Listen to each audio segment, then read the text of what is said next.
Pero paano nga po kung hindi sumunod? I don't think i-contempt siya ng Senado, no? Paano well, kayang magagawa?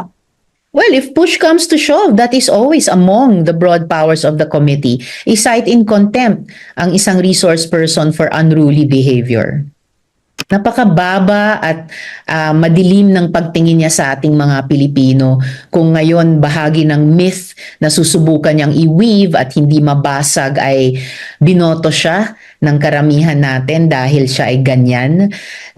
But in any case, kung bumalik pa siya sa Senado, kahit pa naging dating presidente siya, subject pa rin siya sa powers ng komite bilang isang resource person. As we've said, kaya nga pinasukan natin itong investigasyon sa EJK sa war on drugs. No one, not even a former president, is above the law.